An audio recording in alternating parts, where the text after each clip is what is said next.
कर रहा हूं मैं, हमारे सनातन धर्म के लोग भी तशरीफ फरमा है सुनने के लिए।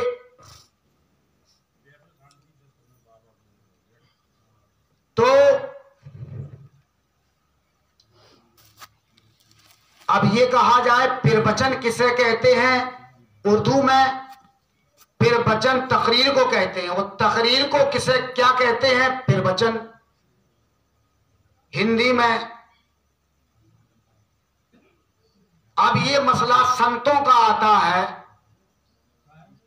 वो अपने अपने मकानों के अंदर, अपने अपने मज़ारों के अंदर आराम फरमा रहे हैं, सो रहे हैं। इस्लाम धर्म में समाधि बनाई जाती है और सनातन धर्म में भी समाधि बनाई जाती है। जो संत होते हैं, बड़े बड़े संत, बड़े बड़े ऋषि मुनि, उनकी समाधि बनाई जाती है या उनको जल परवार किया जाता है, दरिया में बहा दिया जाता है। जैसी उनकी वसीयत होती है उसी के अनुसार।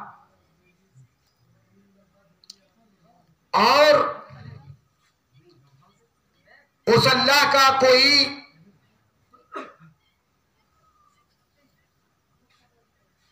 हम जैसा वो अल्लाह नहीं है। जैसे हम इंसान हैं, खाते हैं, पीते हैं, कपड़े पहनते हैं, हर चीज को इस्तेमाल करते हैं, लेकिन वो अल्लाह हर चीज से पाक है। वो दीनानाथ हर चीज से पाक है। अल्लाह एक, जिसको अल्लाह कहा जाता है, उसी को ईश्वर कहा जाता है, उसी को भगवान कहा जाता है। उसका कोई रूप नहीं है। अब यहां पर यह बात आती है, अब उसका क्यों रूप नहीं है? एक चौपाई आती है, बिन पग चले सुने बिन काना, बिन करम करे बिदनाना। यानी जो अल्लाह तबारक तआला की राह को अख्तियार करता है, वो ईश्वर की राह को अख्तियार करता है, उस भगवान की राह को, रास्ते को अपनाता है, तो वो भगवान जो है उस संत का यानी पग बन जाता है, यानी पैर बन जाता है। वो भगवान उसका हाथ बन जाता है, वो भगवान उसकी जबान बन जाता है, वो भगवान उसकी आंख बन जाता है, वो भगवान उसका कान बन जाता है।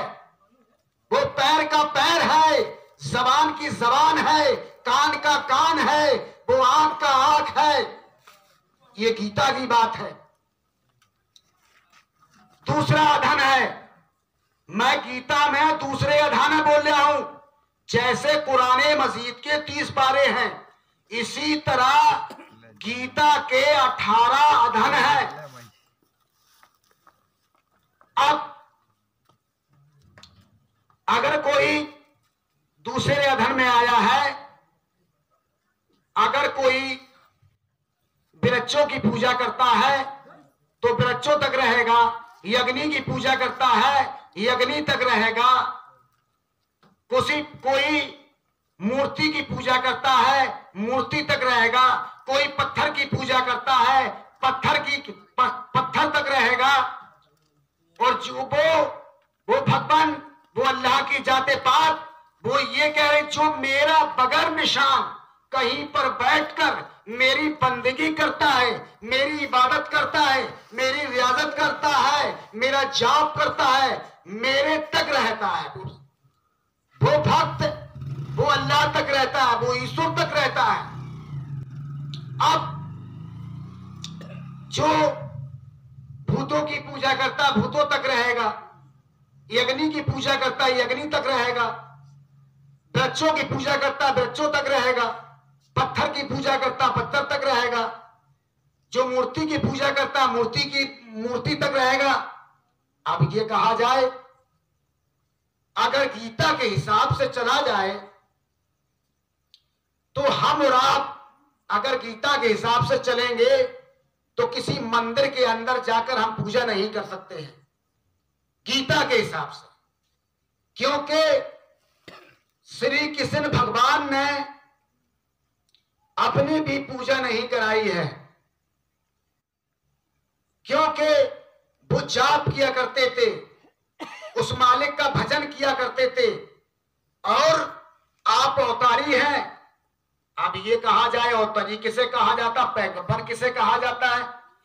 पैगंबर जो है इस्लाम धर्म में पैगंबर कहा जाता है, अंबिया के नाम कहा जाता है। सनातन धर्म में अवतारी कहा जाता है। जो अवतारी होता है, जो पैगंबर होता है, उस पर आकाश वाणी होती है। उस ईश्वर की तरफ से, उस अल्लाह की तरफ से आकाश वाणी होती है, किताब नाजिल होती है। जैसे कुरान मजीद नाजिल हुई है सरकार मदीना अहमद मोहम्मद मुस्तफा सल्लल्लाहु अलैहि वसल्लम के ऊपर, और गीता जो है श्री कृष्ण भगवान के ऊपर नाजिल हुई है। गीता किसी मनुष्य की लिखी हुई नहीं है, कुरान किसी की इंसान की मनुष्य की लिखी हुई नहीं है। उसकी बातें सच्ची हैं, पक्की हैं, लेकिन अगर गीता के हिसाब से चला जाएगा कभी किसी से लड़ाई नहीं होगी। अब ये कहा जाए वो कैसे, जब श्री कृष्ण भगवान जंग लड़ने के लिए गए, अर्जुन से कहा, है अर्जुन आगे कदम बढ़ाओ। अर्जुन ने कहा, ऐ दीनानाथ, ऐ भगवान, आगे ये मेरे फूफी के हैं, यानी ये हमारे बुआ के लड़के हैं, ये मेरे मौसी के लड़के हैं। अब श्री कृष्ण भगवान के फरमाते हैं, ऐ अर्जुन, यहां ना कोई